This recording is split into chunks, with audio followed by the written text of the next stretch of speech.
বছরের শেষ দিনটা যে এত ভালোভাবে কাটাবো সত্যি কখনো ভাবিনি। তো আজকে একটা ইভেন্টে গেছিলাম, তো কোথায় গেছিলাম, কেন গেছিলাম সবই তোমরা এই ভিডিও থেকে জানতে পারবে। তো চলো দেখতে থাকো আজকের ভিডিওটা। চলো প্রথমে মেকআপটা করে নিই। খুব লাইট একটা মেকআপ করবো, একদমই হালকা। তো প্রথমে আমি আমার আপার লিপে যে হেয়ারগুলো আছে সেগুলো রিমুভ করে নেবো। খুব একটা বেশি নেই, একদমই অল্প আছে।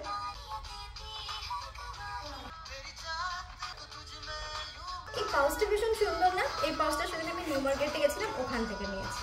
তো প্রথমে আমি একটা টোনার লাগিয়ে নেবো, এটা হচ্ছে লাভ আর্থের টোনার। এখন আমি লাগাচ্ছি ময়শ্চারাইজিং প্রাইমার, এটা হচ্ছে প্রশ বিউটি, ভীষণই ভালো। আমি শুধু এটাই লাগাবো, লাগালে আলাদা করে ময়শ্চারাইজার লাগানোর কোনো দরকার নেই। এবার সরাসরি চলে যাবো আমি কালার কারেক্টারে, কারণ আমার ফেসে প্রচুর প্রবলেম, ডার্ক সার্কেল, ডার্ক প্যাচ, স্পট, মানে যত যা প্রবলেমগুলো হয় সব মনে হয় ভগবান আমার মুখে দিয়ে দিয়েছে। যতই ভাবি যে মেকআপটা লাইট করবো, বাট হবে না, কারণ কালার কারেকশন করতে গিয়ে একটু হলেও বেসটা হেভি হয়ে যায়। একদম সামান্য ফাউন্ডেশন দেবো, গলাতে দেওয়ার দরকার নেই যেহেতু আমি হাইনেকটাই পরবো।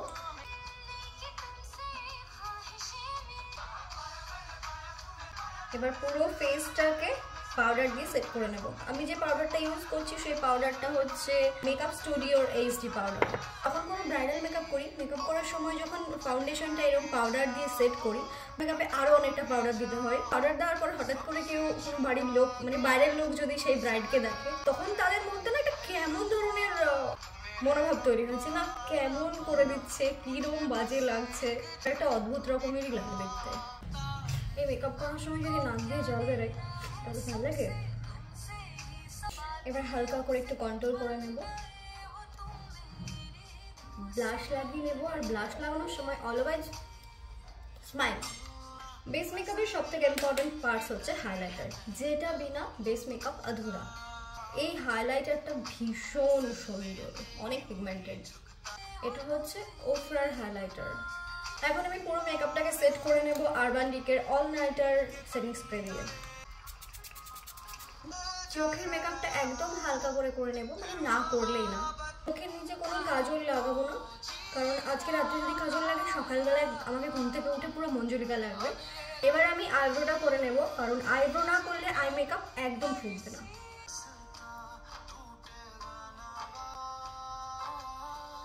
আইল্যাশগুলো কি লিফটেড লাগছে না?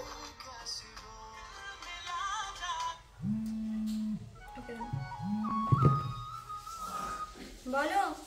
ওই ব্ল্যাক কালার সিকোয়েন্সের শাড়ি পরছি একটা। তো মেকআপ কমপ্লিট, দেখতেই পাচ্ছ বেস মেকআপ দারুণ হয়েছে। তো শাড়ি পরে ফুল মেকআপ কমপ্লিট করে আবার তোমাদের সাথে কথা বলতে আসছি। তো এটাই হচ্ছে আমার ফুল অ্যান্ড ফাইনাল লুক। দেখো কেমন লাগছে। আমি প্রথমে ভেবেছিলাম চুলটা একটু ওপর করে তুলে বাঁধবো, তাহলে লুকটা না পুরোটাই চেঞ্জ হয়ে যেত, ভীষণ সুন্দর লাগতো। হাইনেক যেহেতু পরেছি, কানটাও খুব ছোটো ছোটো, তো চুলগুলো তুলে বেঁধে ওপরে খোপা করলে বেশ সুন্দর লাগতো। বাট আমার দুই সাইডের চুলগুলো এতটাই ছোট, মানে তুলে বাঁধলে চুলগুলো দুই দিকে খাড়া হয়ে থাকে, পুরো শিঙের মতো বিচ্ছিরি লাগে। তো সেই কারণে এইভাবেই হালকা করে থ্রি টং করে মিডিল পার্টিশন করে জাস্ট নর্মাল হেয়ার স্টাইল। কেমন লাগছে তোমরা একটু জানিও। আর সিকোয়েন্সের এই শাড়িটা পরেছি। চলো, ওই দিক থেকে সায়ন অনু বারবার ফোন করছে, এবার বেরোতে হবে। অনেকদিন পর আমার মনে হচ্ছে যে আবারও সেই, আমার নিজে নিজে মনে হচ্ছে যে আবারও সেই প্রিয়াঙ্কা ফিরে এসছে। সেই আবার আমার সঙ্গী সায়ন আর তার স্ত্রী অনু। আমি ওকে ইন্ট্রোডিউস করাইনি, আর এটা হচ্ছে আমাদের গোবিন্দ। এখন আমার জায়গাটা ও নিয়েছে। সায়ন অনু যেখানে যায় সেখানে ও যায়। হ্যাঁ, অনেকদিন পর সায়নদের বাড়ি। বলো কেমন আছো? ভালো আছি। ফোনও করে না আমাকে, আর কোনো খোঁজ খবরও নেয় না, কোনো খোঁজ দেখায় না অনেকদিন ধরে ব্লগে। তোমাকে দেখায় নাকি? তুমি ফোন টোন করো? ফোন করো না, পাত্তা নেই। তোমার ফোন নেই বুঝি? আমার তো আছে ভাই, তুমিও তো করতে পারো। তো অনু ওইদিকে রেডি হয়ে গেছে, শুধুমাত্র শাড়িটা পরলেই হয়ে যাবে। তো শাড়ি রেখেছিল, কোন শাড়িটা পরবে তাই আমি সিলেক্ট করে দিলাম। এখন গেল শাড়ি পরতে, শাড়ি পরে আসলে তারপর বেরোবে। আর এই যে আমাদের নায়িকা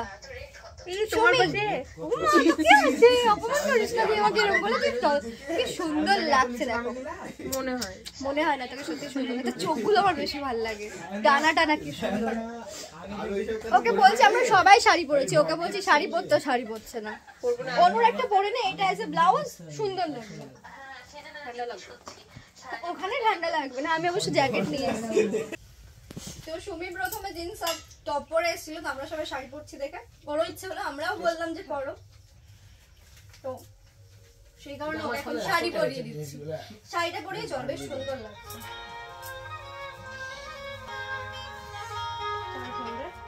দারুণ করে দিয়েছে, দারুণ। কিন্তু সবার চুলগুলো কি সুন্দর, কোথায় গো, আরে স্মুথ না স্ট্রেট না। তো এদিকে আমরা সবাই রেডি হয়ে গেছি, এবার সবাই কিরকম করে রেডি হচ্ছে একবার তোমাদের লুক দেখিয়ে দিই, ফাইনাল লুক। আমাকে তো দেখেছো, এই যে সায়ন, হ্যাঁ একদম ড্রেস আপ করে রেডি হয়ে গেছে আমাদের গোবিন্দ, আর তার সাথে অনুশ্রী। ও বাবা, অনুশ্রী, অনু করে জীবন দেখে গেল, এখন বলে কিনা অনুশ্রী। আচ্ছা ব্লগে বলতাম, তো এইটাকে ট্যাগ করে নিয়েছি, এই যে আরেকটা আমাদের বন্ধু। হ্যাঁ ক্যামেরা তো ডেফিনেটলি থাকবে। তো চলো এবার যাওয়া যাক। প্রত্যেকদিন ক্লাব ক্যাফে তোমরা যেই রকম দেখো যে নর্মাল লাইট ফাইট থাকে, বাট আজকে একদম ডিফারেন্ট, অন্যরকম ভাবে সাজিয়েছে। তো আসার সময় দেখলাম, তাই তোমাদেরকে বলছি। তো চলো তোমাদেরকেও দেখাই।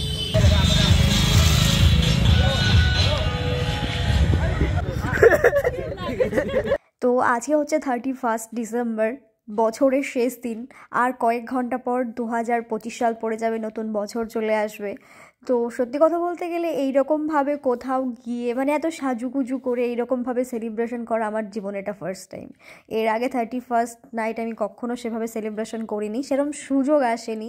তো আজকে এই সুযোগটা করে দিয়েছে আমাদের ডোমকল ক্লাব ক্যাফে, স্পেশালি রাজুদা আর শিটুদা, তোমাদেরকে অসংখ্য ধন্যবাদ। তো এখন আমরা মোটামুটি সবাই চলে এসেছি, আমাদের হিরোইন মামনি শেখ চলে এসেছেন, সুমি, আমি, অনু, শাহানুদিকে সবাই রয়েছে। তো এখনো প্রোগ্রাম শুরু হয়নি, আমরা চেয়ারে এসে বসে আছি। আর আমার ঠান্ডা লাগছে, ওই যে আরেকজন আমার জন্য স্পেশাল জায়গা।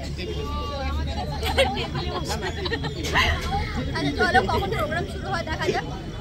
আমার বাড়িও যেতে হবে। কি সুন্দর লাগছে তোমাকে, সবাইকে সুন্দর লাগছে, তোমাকেও সুন্দর লাগছে। আজকের প্রোগ্রামটা শুরু হতে হতে প্রায় রাত্রি 9:30 মতো বেজে গেছিলো। তো প্রোগ্রাম শুরুর প্রথমেই সবাইকে সম্বর্ধনা জানিয়ে প্রোগ্রামটা শুরু করা হয়েছে। অনেকজনকে সম্বর্ধনা জানানো হয়েছে, সবার ভিডিও আমি ক্যাপচার করতে পারিনি যেহেতু অনেকজনকে সম্বর্ধনা জানানো হয়েছিল। আর যাদেরকে জানানো হচ্ছিল তারা হচ্ছে আমাদের ডোমকল, তথা ডোমকল বললে ভুল হবে, আমাদের আশেপাশের যারা আছে, ডোমকল, বহরমপুর, দৌলতাবাদ, আরও অনেক জায়গা থেকে যারা আছে তাদেরকে, যারা অ্যাকচুয়ালি সিনেমা করে, ইউটিউবে নাটক করে, যারা ডিরেক্টর, প্রডিউসার, মানে যারা আছে আর কি, যারা অ্যাকচুয়ালি সোশ্যাল প্ল্যাটফর্মে কাজ করে, তাদের সবাইকে সম্বর্ধনা জানানো হয়েছিল। তার সাথে আমিও বাদ যাইনি, আমাকেও জানানো হয়েছিল। তো তার জন্য thank you so much again শিটুদা অ্যান্ড রাজুদা। তো আমার মনে হয় যে আমাদের ডোমকলেই প্রথম এইরকম 31st নাইট সেলিব্রেশন করা হচ্ছে। সবাই মিলে একটু হাততালি হয়ে যাবে। এক টুকরো চিঠির বুকে তোর নাম দিলাম লিখে, আর মন তোকে দিলাম। এখানে যারা আছেন সেলিব্রিটি, তারা কি মানে বুঝতে পারছেন যে অভিনয় করাটা এইভাবে কতটা কঠিন? একটা ছোট্ট ডায়লগ বলবো। চুবই চুবই ভরিয়ে দিয়েছে সর্বাঙ্গ ঠাকুরপো, ও দেবী আমি জানি তুমি না, আমি জানি তুমি নিজেকে হারাতে পারো, কিন্তু আমি যে পারি না তোমার সব হারানোর মাঝে সহ্য করতে। আমরা লেখালেখি করি, সাহিত্য করি, ডোমকলে আমরা সাহিত্য নিয়ে অনেক কিছুই করছি। বলা যেতে পারে এখন বহরমপুরে যে সাহিত্য চর্চা হয় না তার থেকে বেশি ডোমকলে হয়। সেই সেলিব্রিটি তকমাটা পাইনি, ইনশাল্লাহ সেদিন খুব তাড়াতাড়ি পেয়েও যাব।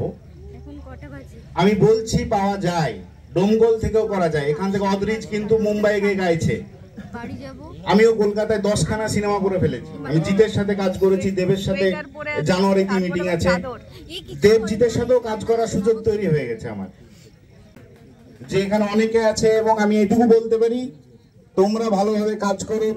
চলো আজকে এর ফাঁকে আমাদের মুর্শিদাবাদের যে প্রপার ভাষা কি বলে, কিরম ধরনের কথা বলে এখানকার মানুষ, সেই কথা তোমরা একটু শুনে নাও। বউ আর খুঁজে যখন পেলাম না, বাড়ি চলে আসলাম। এইবারে একটা মেয়ে এসে বলছে, হ্যাঁ গো ভাই, হ্যাঁ গো ফচকা ভাই, তোমার বলো বউ হারিয়ে গেছে? আমি বললাম হ্যাঁ গো, বউ হারিয়ে গেছে। তখন মেয়েটা বলছে যে পুলিশকে খবর দাওনি, তোমার বউ হারিয়ে গেছে তো?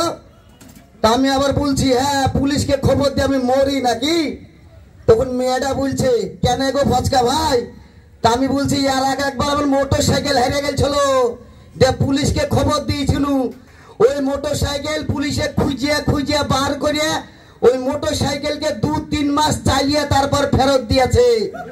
এইবারে বউ হারিয়ে গেছে, এই খবরটা পুলিশকে দিই, যে আমার বউকে খুঁজিয়ে খুঁজিয়ে বার করুক, বার করে 2-3 মাস চালিয়ে তারপর ফেরত দেখ নাকি? আমি মনে হয় পাগলা নাকি যে পুলিশকে খবর দিব? তো সব কিছুর পরে শুরু হলো এবার আমাদের ধামাকা নাচ, হিন্দি, বাংলা, ভোজপুরি সব গানে। হ্যাঁ, সত্যি কথা বলতে আজকে বেশ মজা করেই কেটেছে পুরো রাতটা। বাট 12টার আগে আমি ওখান থেকে চলে এসেছিলাম, কারণ অনেকটা রাত্রি হয়ে গেছিলো, আমাকে বাড়ি আসতে হতো। তো মানে নিউ ইয়ারটা সেলিব্রেশন করতে পারিনি, 31st নাইটটা সেলিব্রেশন করেছিলাম ওখানে।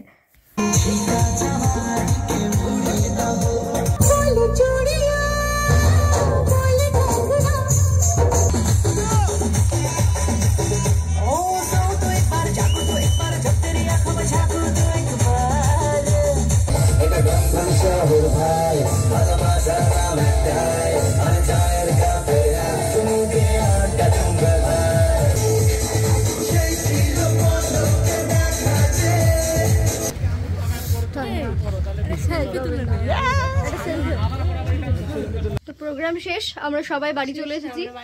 না, প্রোগ্রাম শেষ বললে ভুল হবে, এখন তো শেষ হয়নি, এখনো হচ্ছে। হ্যাঁ, আমরা বাড়ি চলে এসেছি, কারণ বাড়ি যেতে হবে, অনেকটা রাত্রি হয়ে গেছে।